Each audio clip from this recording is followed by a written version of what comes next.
সহায়হরি চাটুর্যে উঠানে পা দিয়েই স্ত্রীকে বলিলেন, একটা বড় বাটি কি ঘটি যা হয় কিছু দাও তো। তারকগরুর গাছ কেটেছে, একটু ভালো রস আনি। শ্রী অন্নপূর্ণা রান্নাঘরের দাওয়ায় বসিয়া শীতকালের সকালবেলা নারকেল তেলের বোতলে ঝাঁটার কাঠি পুড়িয়া 2 আঙ্গুলের সাহায্যে কাটার কাঠি লগ্ন জমানো তৈলটুকু সংগ্রহ করিয়া চুলে মাখাইতেছিল। স্বামীকে দেখিয়া তড়িঘড়ি গায়ের কাপড় একটু টানিয়া দিলেন মাত্র, কিন্তু বাটি কি ঘটি বাহির করিয়া দিবার জন্য বিন্দুমাত্র আগ্রহ তো দেখাইলেনই না, এমনকি বিশেষ কোনো কথাও বলিলেন না। সহায়হরি অগ্রবর্তী হইয়া বলিলেন, কি হয়েছে, বসে রইলে যে, দাও না একটা ঘটি। আহা, খেন্তি টেন্তি সব কোথায় গেল এরা? তুমি তেল মেখে বুঝি ছোবে না?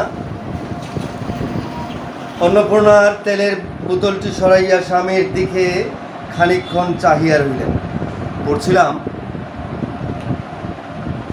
পুঁই মাছা, বিভূতিভূষণ বন্দ্যোপাধ্যায়ের গল্প পুঁই মাছা। স্নাতক 2য় বর্ষের শিক্ষার্থীদের জন্য পাঠ্য গল্প পুঁই মাছা। পুঁই মাছা গল্পের লেখক বাংলা সাহিত্যের অসাধারণ শিল্পী ব্যক্তিত্ব বিভূতিভূষণ বন্দ্যোপাধ্যায়। বিভূতিভূষণ বন্দ্যোপাধ্যায় 1894 জন্মগ্রহণ করেছেন, মৃত্যুবরণ করেছেন 1950। মাত্র 56 বছর তার আয়ুষ্কাল। তার বিখ্যাত সাহিত্য কর্মের মধ্যে উল্লেখযোগ্য হচ্ছে পথের পাঁচালী, অপরাজিতা, আরণ্যক, অশনি সংকেত। আমরা জানি প্রাকৃতিক সৌন্দর্য গ্রাম বাংলার সাধারণ মানুষের চালচিত্র অঙ্কনে প্রকৃতিপ্রেমিক বিভূতিভূষণ বন্দ্যোপাধ্যায়ের হস্ত অত্যন্ত চমৎকার। তার গল্পের গাঁথুনি, তার সাহিত্যের শিল্পমান অসাধারণ। বিশেষ করে প্রকৃতিপ্রেমিক হিসেবে বিভূতিভূষণের তুলনা তিনি নিজেই। বাংলা সাহিত্যের বিশেষ করে 73 কালের সাহিত্যিকদের মধ্যে মানিক বন্দ্যোপাধ্যায়, বিভূতিভূষণ বন্দ্যোপাধ্যায়, তারা সৈয়দ ওয়ালিউল্লাহ, এরা এক একজন প্রত্যেকেই ভিন্ন ভিন্ন মাত্রায় অসাধারণ। তার মধ্যে বিভূতিভূষণের বৈশিষ্ট্য হচ্ছে তিনি প্রকৃতিপ্রেমী। তার পথের পাঁচালী সত্যজিৎ রায়ের, আমরা জানি বিখ্যাত পরিচালক সত্যজিৎ রায়ের পথের পাঁচালী বাংলা চলচ্চিত্রে এক অসাধারণ একটি মানসম্পন্ন চলচ্চিত্র।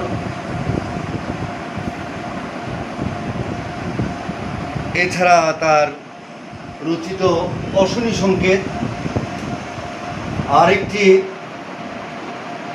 চলচ্চিত্রে বিশেষ, একেবারে বলা যায় যে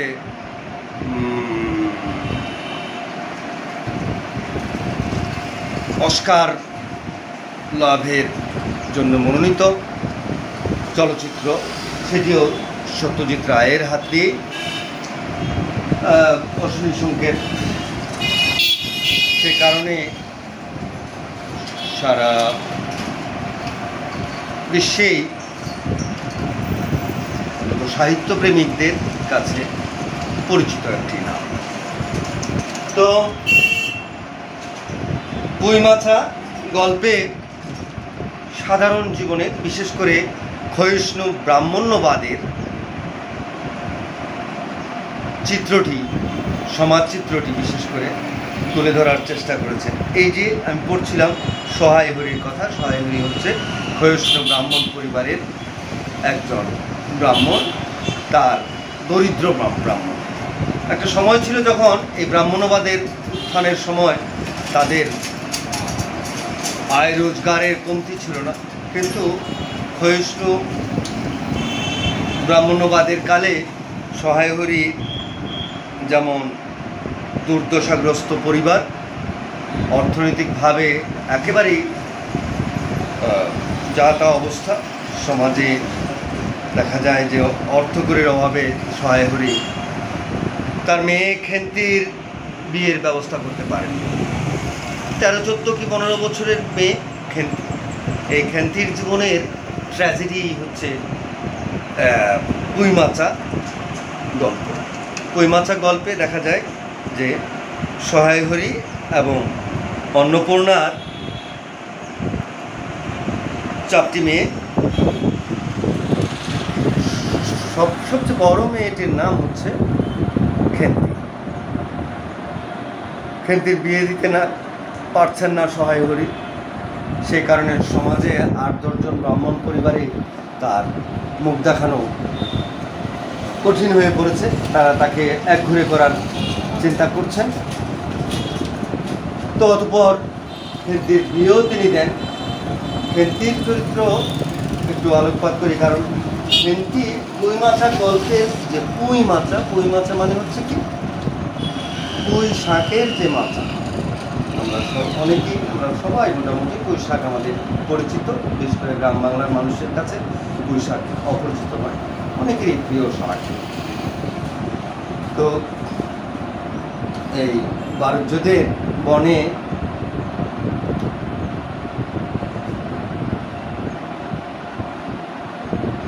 মাটির নিচ থেকে আলু কুড়ানো খেন্তি আর সহায় হরি অর্থাৎ বাপ বেটির চিত্রটিও আমাদের মনে দাগ কাটে। আর পুঁই শাকের প্রতি খেন্তির যে প্রীতি, এটি গল্প পাঠ করলেই আমরা দেখতে পাই যে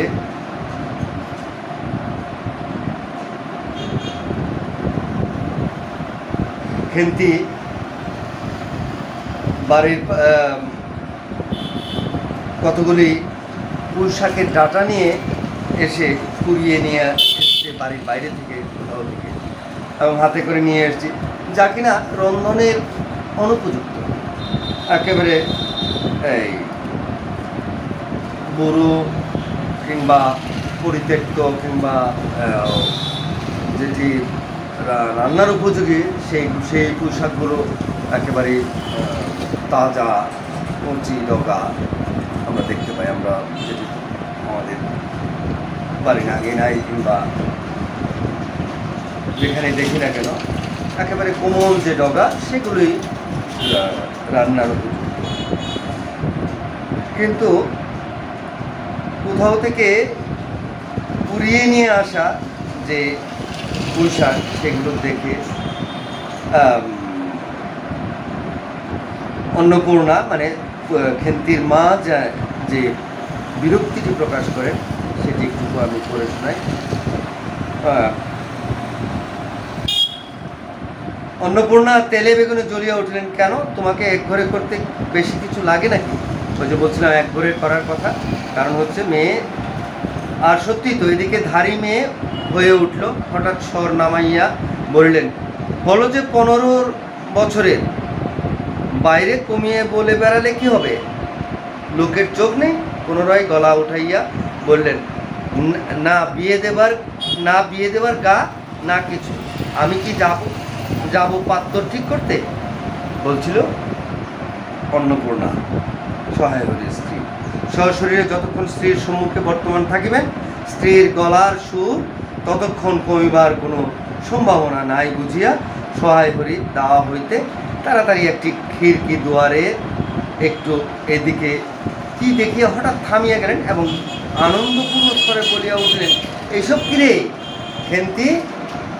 খেন্তি মা, এসব কোথা থেকে আনলি?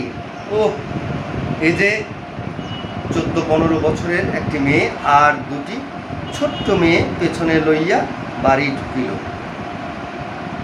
তাহার হাতে এক বোঝা পুঁই শাক, ডাঁটাগুলি মোটা ও হলদে হলদে, আমি যেমনটি বলছিলাম, চেহারা দেখে মনে হয় কাহারা পাকা পুইশ গাছ উপড়াইয়া ফেলিয়া উঠানের জঙ্গল তুলিয়া দিতেছিল।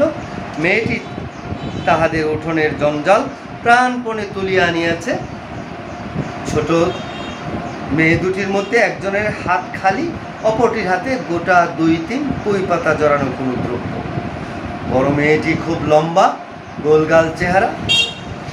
এই গোলগাল চেহারা হচ্ছে খেন্তি। খেন্তির বর্ণনা হচ্ছে এটি। মাথার চুলগুলো রুক্ষ ও অগোছালো বাতাসে উড়িতেছে। মুখখানা খুব বড়, চোখ দুটো ডাগর ও শান্ত।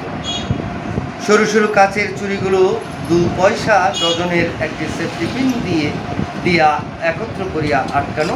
পিনটার বয়স খুঁজিতে যাইলে প্রাগ ঐতিহাসিক যুগে গিয়া পড়িতে হয়। আমি শুরুতেই বলেছিলাম যে এই নিম্ন মধ্যবিত্ত কিংবা নিম্নবিত্তের পারিবারিক বা সমাজচিত্র অঙ্কনে দরিদ্র ব্রাহ্মণ পরিবারের যে অসহায় অবস্থা, সেই অবস্থা চালচিত্র অঙ্কনে বিভূতিভূষণ বন্দ্যোপাধ্যায় অত্যন্ত পারদর্শী। এই যে কখনো পুঁইশাক ফেলে দেওয়া, কারো বাড়ির পুঁইশাক কুড়িয়ে নিয়ে আসা, অর্থাৎ পুঁইশাক প্রীতি খেন্তি একেবারে তার জন্মের পর থেকেই বলা যায় যে পুঁইশাক প্রীতিটা তার লক্ষ্যযোগ্য, এবং সেই কারণেই গল্পের নামও পুঁই মাছ। আমাদের প্রশ্নকর্তারা এই বিষয়টি তোমরা মনে রাখবে যে পুঁই মাছা গল্পের নামকরণের সার্থকতামূলক একটি প্রশ্ন দিতে পারে। তোমরা পরীক্ষায় পেতে পারো যে পুঁই মাছা গল্পের নামকরণের সার্থকতা কতটুকু বুঝিয়ে বলো, অথবা গল্পটির মূল বক্তব্য।